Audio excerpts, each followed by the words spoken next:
I'm not going to do a follow-up on the development of a code generator for the entity example.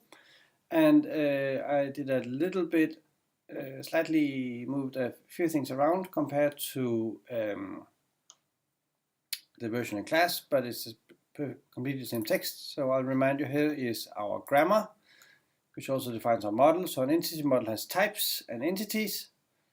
We're not really doing so much with the types now. We're assuming that they are legal Java types. But this is something we could check, but we're not checking that right now. An entity has a name, a number of declarations that are attributes or relations. Attributes are straightforward. Relations might be multiple and might have an inverse. So note that right now we can do one-to-one relations and many-to-one relations, but we can't do many-to-many relations. And for every combination of these things, we need a little bit more code. So I'm just going to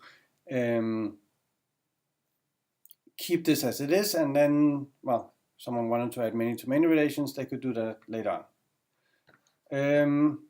Here's the generator. So for each entity, we do generate entity file, and this generates an entity named a Java file, and the content of that is the result of calling the generate entity method. Generate entity here uses a template to generate public class, whatever it is we have here. There's a constructor. The constructor says for each of the attributes, generate it as a parameter, and then call if there's a super, then call super for each of the super attributes, pass them to the super class,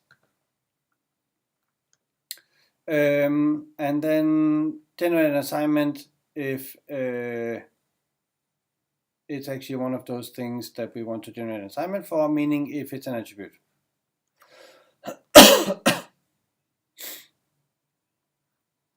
I guess maybe just like we do filter up here, it's tempting to just try and do filter attribute.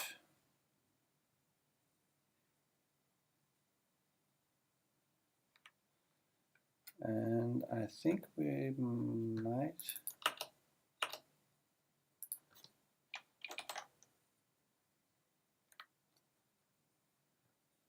So actually, this was an easier way to do it. So we say for each of those declarations that are an attribute, generate assignment. And generating assignment means this stuff here. So we're just going to put that up here. Simplifying the code a little bit. Okay.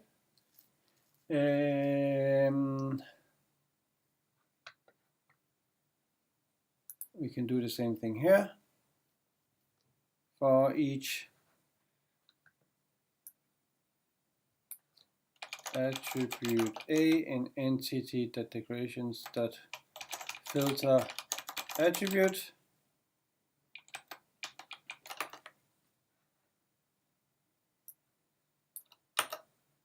names.add A. In fact, we could just do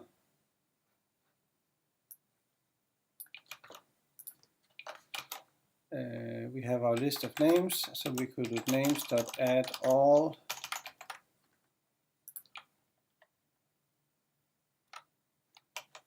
.map name.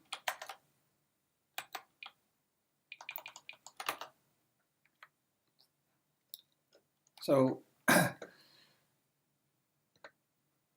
to the list of names, add all from the entity, all declarations that are attribute, and take the name. If there's a super, then collect names from them as well. Otherwise, it's just this one.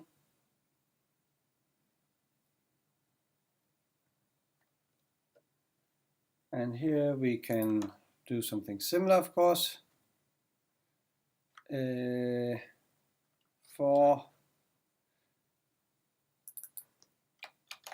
attribute A in entity.declarations.filter attribute,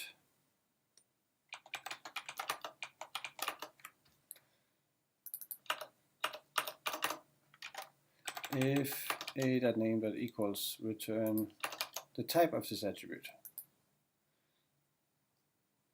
and else keep looking in the subclass. And of course, if we call this method with an undefined name, it's going to fail, but right now at least we know in our generator that we always call it with well-defined names. Okay, so that's a little bit of cleanup.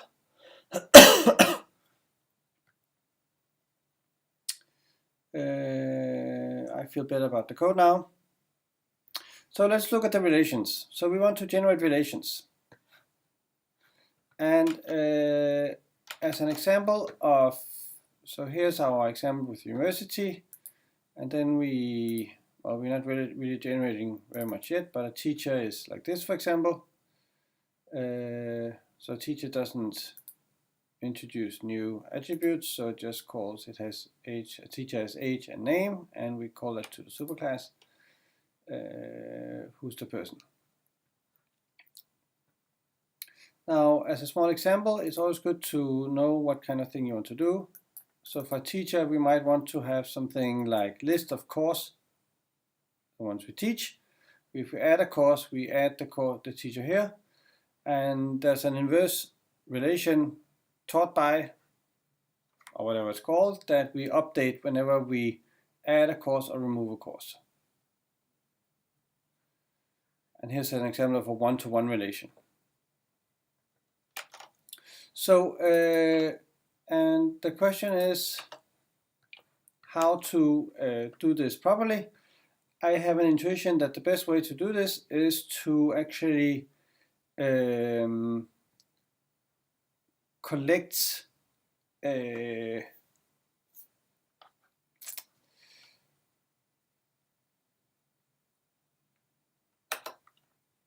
information about all of the relations first and then generate code from them.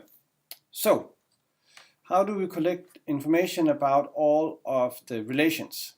So the slightly tricky thing is the way we've done our model. We only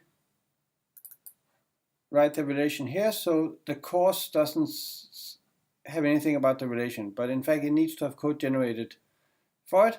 So let's have a resource.org contents.filter entity dot and let's do well relation information equals dot collect relation information, and let's make that an extension method, and this is going to be let's just move this down here. Helper methods for collect for attributes, and all the way down at the bottom here, helper methods for relations.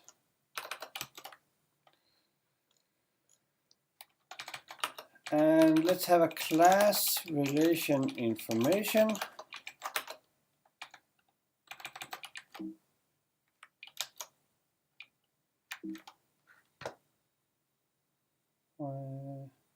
Okay, that's fine. Static class relation information. I just want to put it here locally. And I'm going to use the data annotation. Oh, no, I'm not.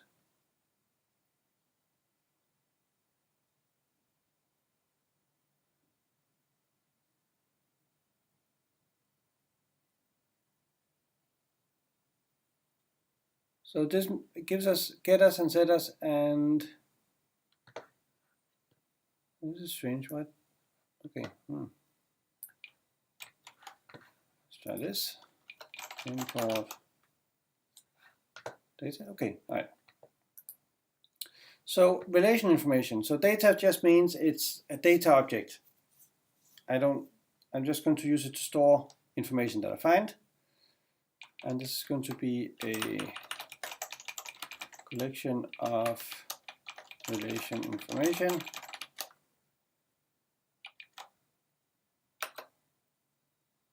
Is what my method is going to do here. Now let's look at here.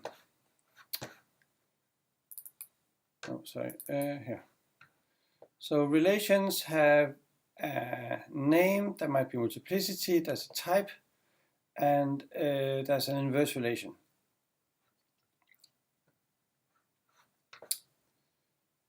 So let's go here. So that has an entity from and to.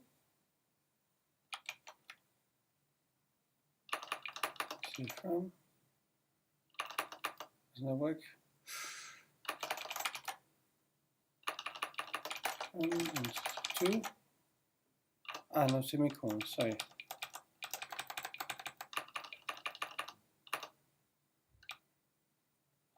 We just checked it. String first name, string last name. Okay, entity from, entity to. So in our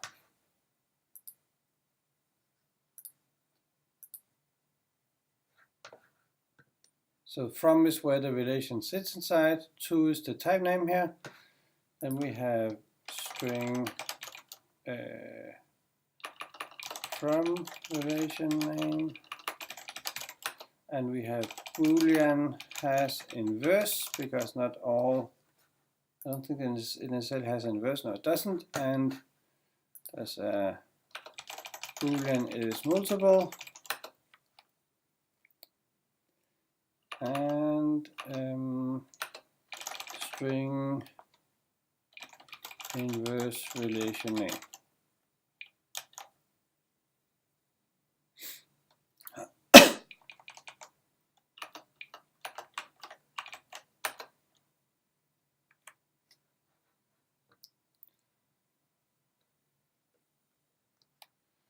So, and we want the relation information, so let's have it be, you can probably use a map from entity to relation information. Might actually be a better representation here. So this tells it's from the from classes what is indexed by. So let's make that be a map entity and relation information like this. Import map.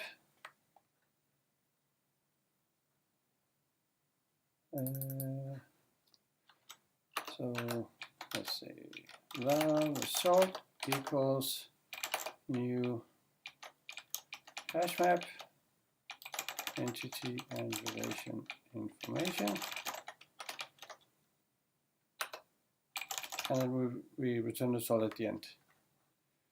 And hash map. Okay.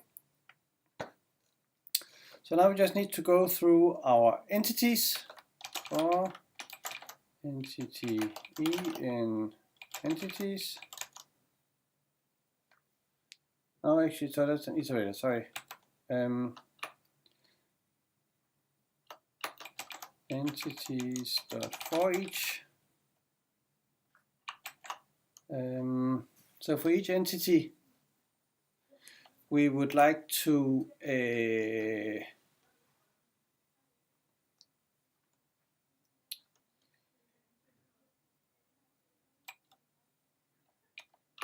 entity E. We'd like to say for each of the relations, so entity dot declarations dot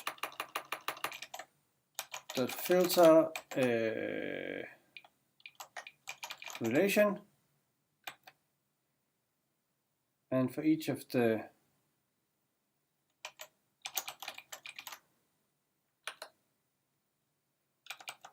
relation objects,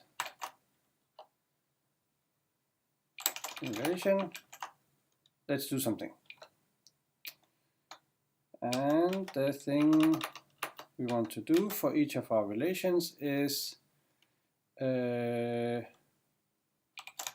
result.put. So this is the entity, comma,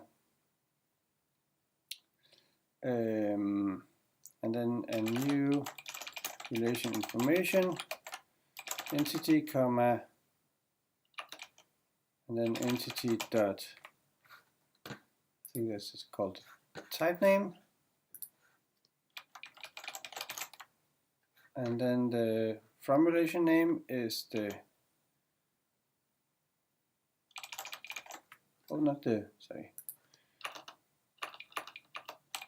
relation the type name.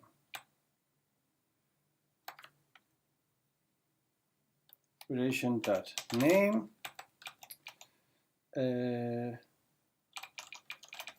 relation dot, so if there's an inverse, then it's inverse name. Name is different from null. Is multiple, inverse dot relation, relation dot is multiple, and relation dot inverse name. Okay, so into our map we store the information, for example, that the teacher has a relation to person. Now, we also want to know if there's an inverse relation. So in the case where there is the inverse thing, we should add a relation object the other way. So let's do this. If relation dot inverse name is not null, then result.put. Now we want to say that, oh, there's an inverse relation as well. So this is a relation from relation.typename to then relation information. This is now the other way I'm describing. So relation.typename, comma, entity, so this goes the other way. The name of this relation is the inverse name.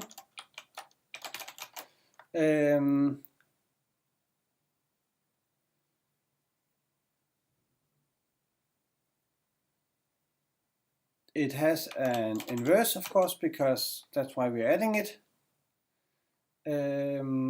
It's never a multiple relation because right now our model doesn't support reverse multiple relations. And the inverse name is the name of the relation proper, relation.name. Like so. Okay, so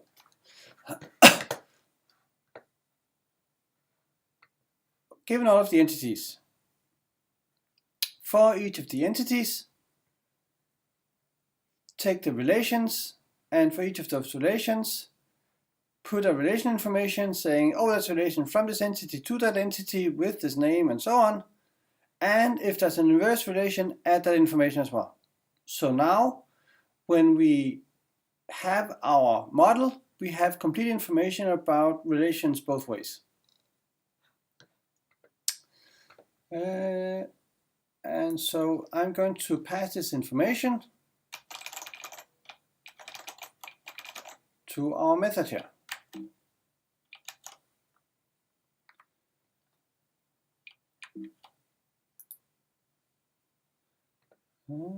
And it unfortunately isn't always so clever at doing things. So this is a map from entity to relation information, relations. And we want to generate entity with relations. Passing this information. Actually, I'm going to not do that now that I think about it. Instead, it might be better to just, instead of, I don't need to pass this relation information.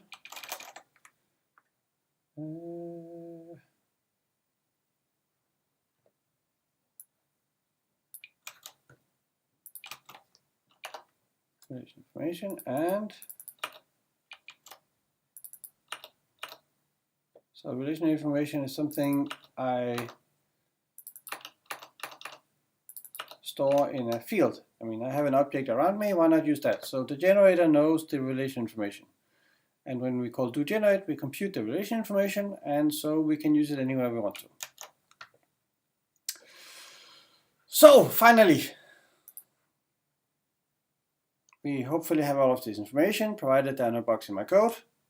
If there were bugs, I will of course have to go back and fix it. So now we can look at how to generate a declaration here. And we don't need to think about sorry.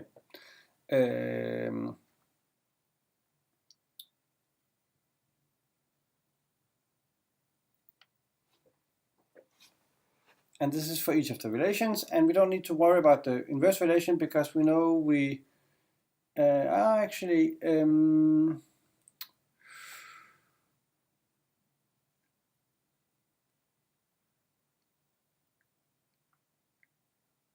we have to be a little bit careful now. So we, for each of the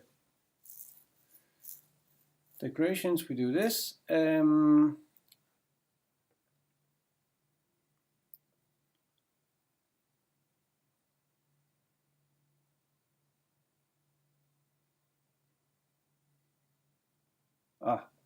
So now I spotted my first problem. So here I have a map from entity to relation information, but an entity might of course have multiple relations. So it shouldn't actually be a map, it should be just a set of relation information. Sorry. Hash set of relation information. And now we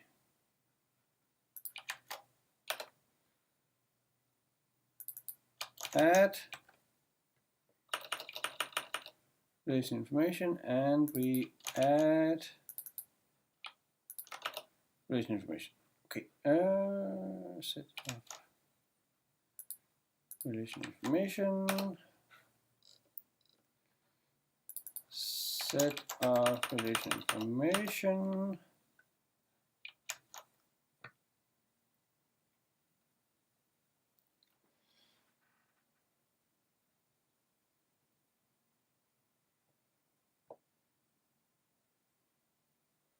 and we generate the creation of an attribute.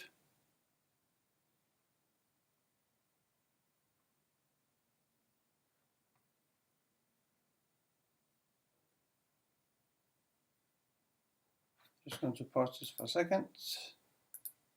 Okay, sometimes examples develop in a way that well, wasn't intended. So we go through all of the declarations here. Oh, this is the constructor, sorry. We go through all of the declarations, and if it's an attribute, we do this. If it's a relation, we do that.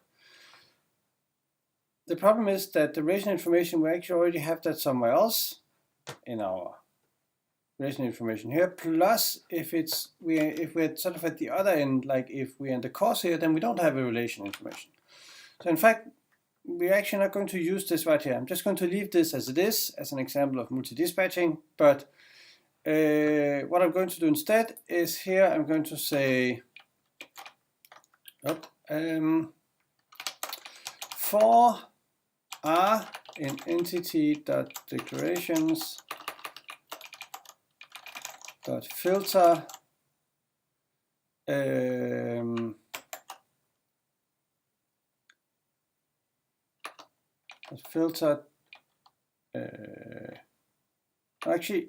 for the relation information.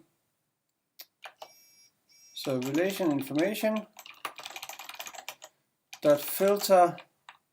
So in our relation information, we want to say that for those relations where r dot from dot is equal to our entity.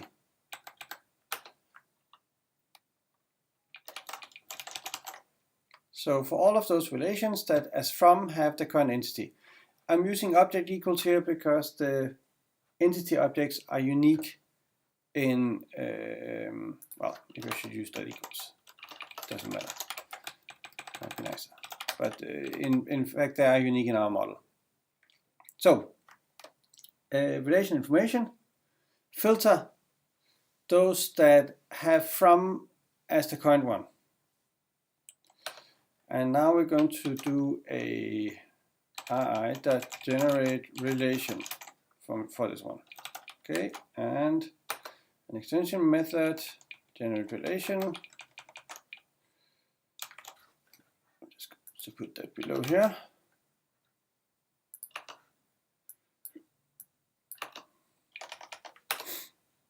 Okay, so now we have this relation information and we want to generate relation. And how we generate information for this relation depends on whether it's a multiple relation or single relation. So let's say if, I'm just going to call this if I dot is multiple, else if. If it's a multiple relation, then we want to have a list that represents it. So then we do private list of, and we know the to type. So this is going to be ri.to.name.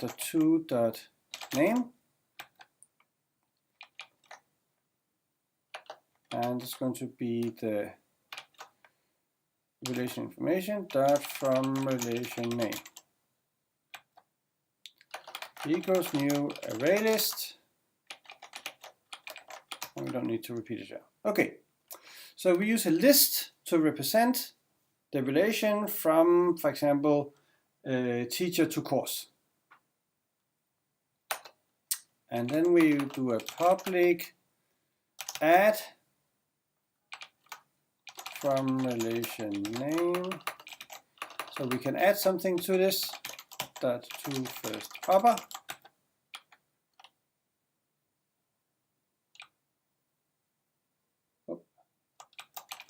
So our relation information from relation name to first upper. And the type of this is going to be a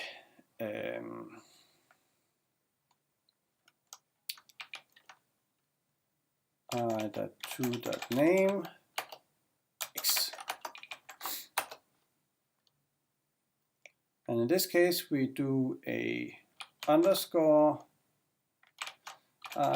from relation name dot add x. And then we need to set up the, if there's an inverse, we need to make sure that the inverse is maintained. So let's do that. If I dot has inverse, and if there's an inverse, then we do x dot and right now I know that an inverse is always going to be a single, it will never be multiple, so it's going to be set ri dot inverse relation name dot to first upper of this.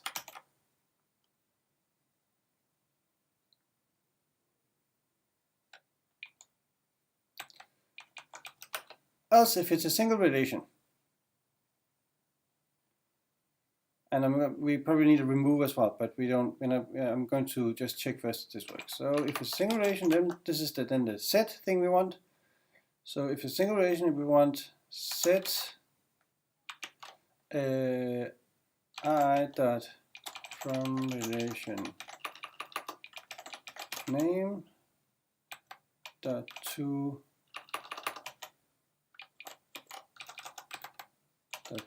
first upper.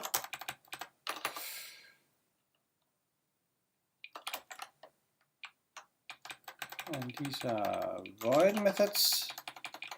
And to think ahead here. To first upper, and then we do and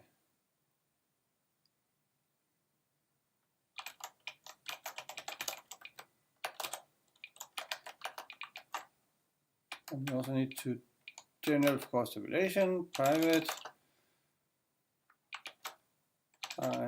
to.name, this is the name of the relation.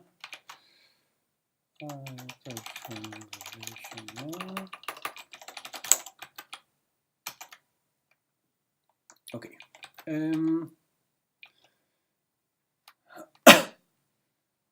If we set up a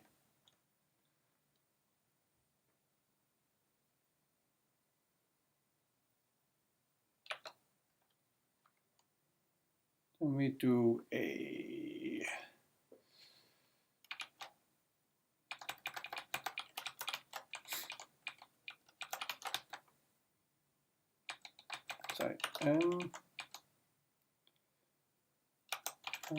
from relation name equals x.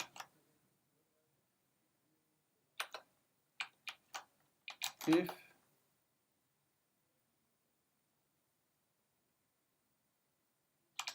that has inverse, and if x dot set does inverse relation name dot to first upper this.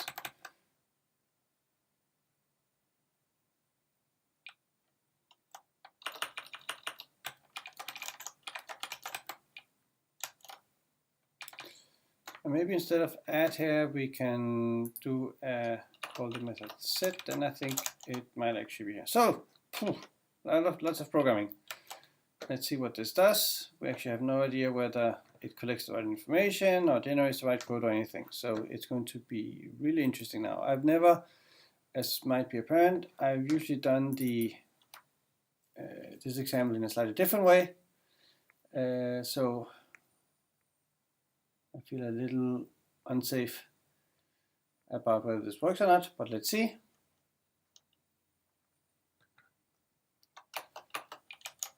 We save, return the code. So as a first start, well, there were no errors up here. That's nice.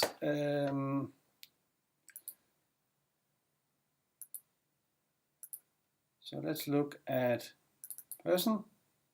Person still works, it's not broken. What about teacher? So teacher now has the relation teachers. Oh, that's different. So private list of course teachers is a new array list. Okay, so we need to import of course list and array list. Then we have void set teachers of a course. Then we do add this thing to the course and set taught by on the course, and let's look at the course. And this actually has the inverse relation. Okay, so it's not bad. We just need the imports, then we might actually have the correct code. So sometimes you're lucky. So exit. So we need the imports. We don't always need them. I mean, we only need the imports for list and array list if there are relations, but it's okay to do things simply here. We can just do import util.star and be done with it. And always do that because, I mean, if we don't need them, it doesn't do any harm here. It doesn't really destroy the readability of the code or anything. It's reasonable to just import Java util star here. And we go to our university. Edit it. And no compilation errors. So it's nice to see. Okay, let's look at teacher. So teacher now has private list of course teachers, new array list, and set teachers. So we do set teachers for, and that means actually add a course to it and set up the inverse relation. We also need to add a remove teachers that should then do the reverse, so to speak, and similarly over here be able to remove this relation.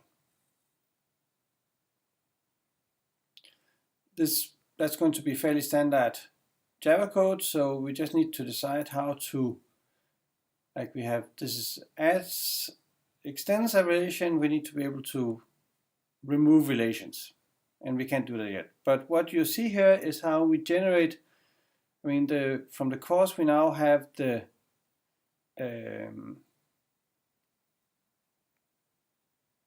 oh, we can't access it. Okay, that is we don't have any accessor methods for, okay, we should add that. We don't have any accessor methods for our things here. So public, I'm not going to reveal my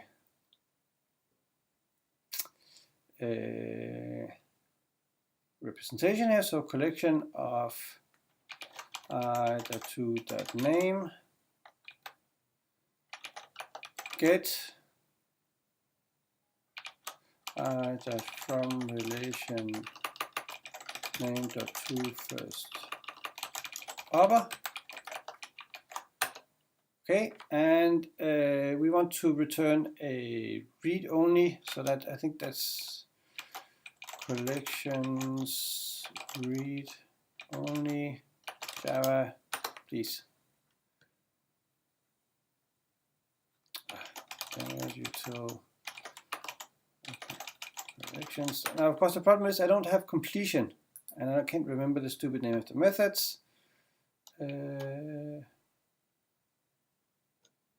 don't have completion here because, oh, unmodifiable here. So unmodifiable collection is the thing I was looking for. So I want to say return collections dot unmodifiable collection of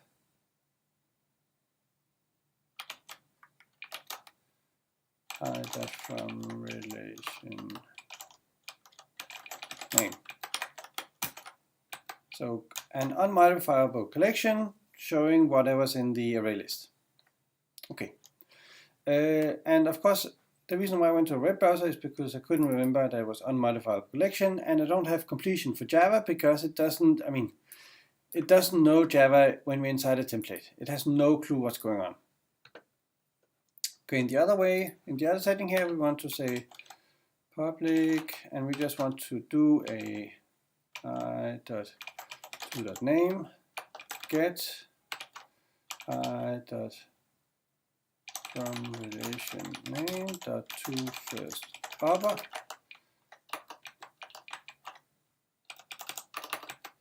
You have to be careful so about which are the Java parentheses and which are the extend parentheses. Okay, and then we do return underscore i.from relation name.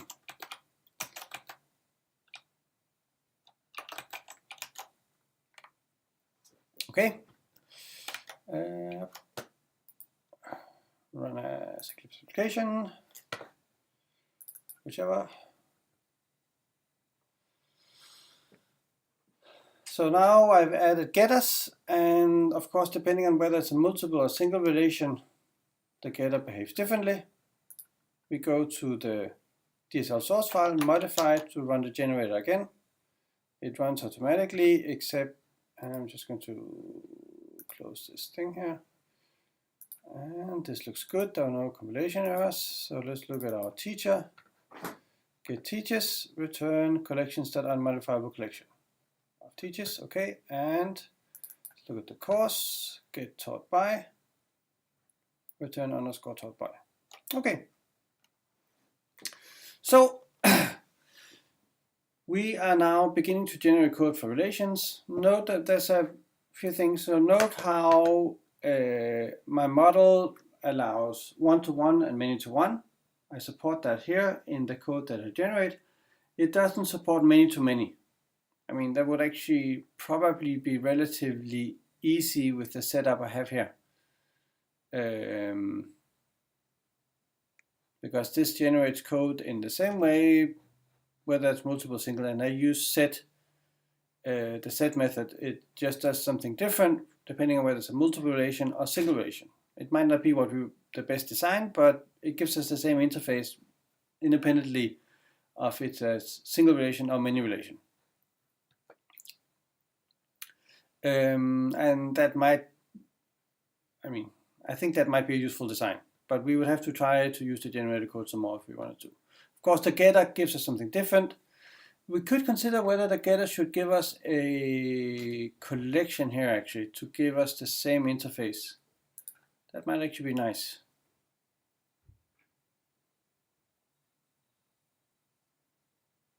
So a single relation has the same interface as a multiple relation.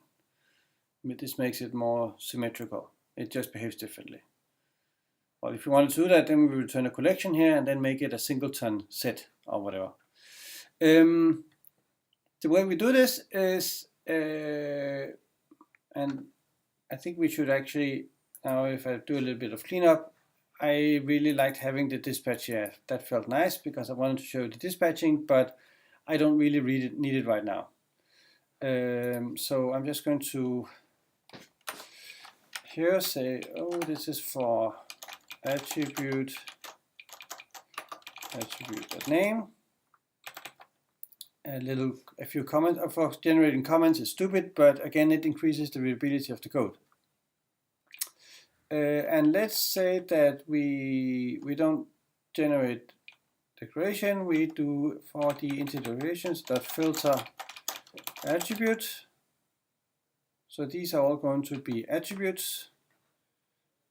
So I don't need the dispatch keyword, and I don't need this one here.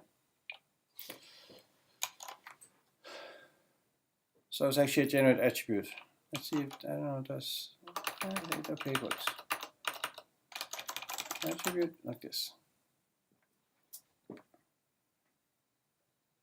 And because I generate the attributes directly from the model, and I generate the relations from my relation information, I don't need the multi-dispatching here because I already separated them using the filter.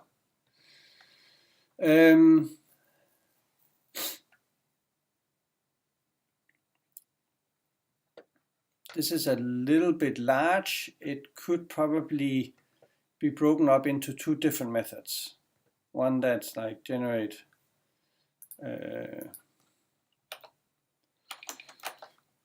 one that's for multiple and one that's for single relations, but that is left as an exercise to the reader. Relation from relation name. I'm just going to do this anyway. So here, collection. So a single relation back is going to then be a return collections.singleton set. I think it's called.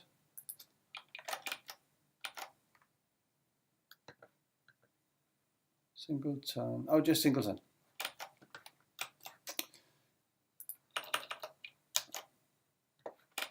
Let's try this. Yes, exit.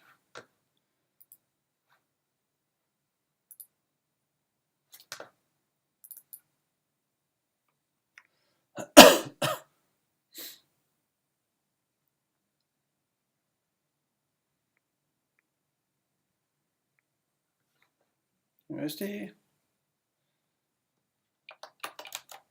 Save it. And exciting, no compilation errors. Let's look at teacher.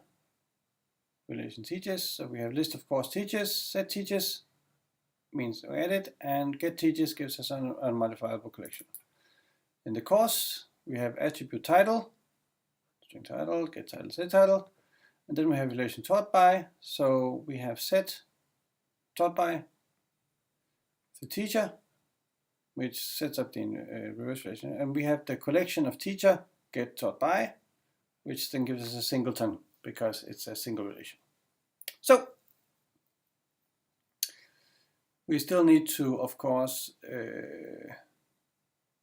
we probably would want to add something like if the teacher is already set here, then we need to, then we're overriding it, so we should actually maintain the inverse relation. And if there is a and we also need a remove taught by relation that also removes it. And similarly in this one here, we need if we set teachers, if we add more courses, that's okay, but if there should be a remove teachers that can remove a teachers relation. But all of this is just Java programming.